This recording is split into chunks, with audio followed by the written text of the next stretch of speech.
Professeur Vivier, bienvenue dans l'œil de la e-santé. Bonjour, merci. Donc vous le savez, notre média vidéo traite de la technologie, l'apport de la technologie dans le secteur de la santé. Vous êtes donc le directeur scientifique, mais également le cofondateur de Innate Pharma, donc, qui est une belle biotech française. Et l'équipe dirigeante donc, était présente cette année à la JP Morgan, le grand rendez-vous en début d'année où tous les acteurs sont présents, souvent après le CES de Las Vegas qu'on a également couvert.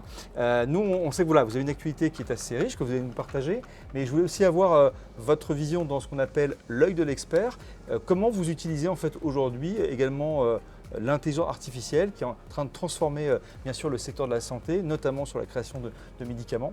Donc déjà peut-être vous commencez par vous présenter et nous partager ces actualités qui sont riches, je crois, chez Innate Pharma. Merci beaucoup. Donc moi je suis professeur d'université et praticien hospitalier à Marseille, aux hôpitaux universitaires de Marseille. Je suis aussi directeur d'un laboratoire de recherche au Centre d'immunologie de Marseille-Lumini. Mais je suis effectivement cofondateur et directeur scientifique d'Innate Pharma. Alors Innate Pharma, en deux mots, c'est une société qu'on a co-créée avec des camarades il y a maintenant 25 ans, qui est double cotée à l'Euronext et au Nasdaq, qui développe 8 candidats médicaments en phase clinique à l'heure actuelle, avec en particulier 2 molécules qui sont en phase pivotale d'enregistrement, l'une dans le cancer non à petites cellules du poumon et l'autre dans les lymphomes cutanés.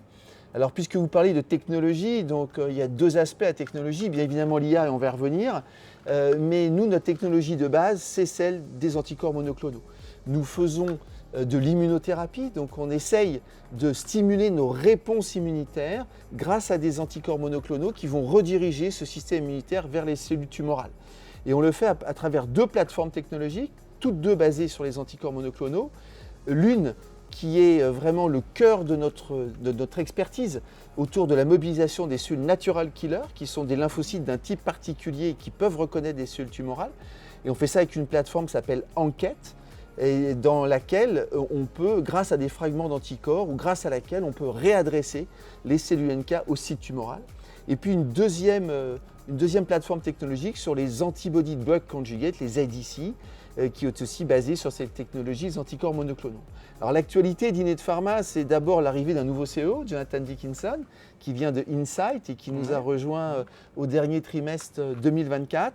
Et ce que nous avons annoncé à JP Morgan, c'est effectivement la focalisation de notre entreprise sur des assets propriétaires, utilisant à la fois les NK Cell Engagers, les enquêtes, et puis aussi les ADC.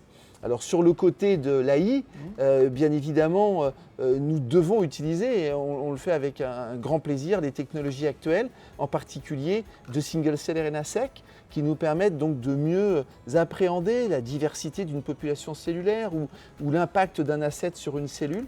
Et ce sont des données massives qui nécessitent effectivement de l'intelligence artificielle. Donc on n'est pas des développeurs d'AI, mais on est des utilisateurs d'AI.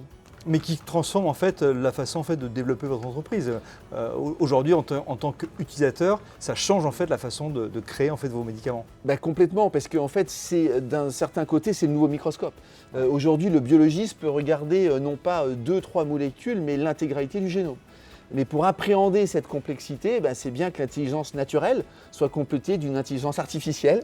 Et on espère qu'il y a un pont, c'est ce qu'on essaye de faire, de manière la plus efficace possible pour extraire de l'information biologique de ces données et pour les transformer ça en médicaments innovants.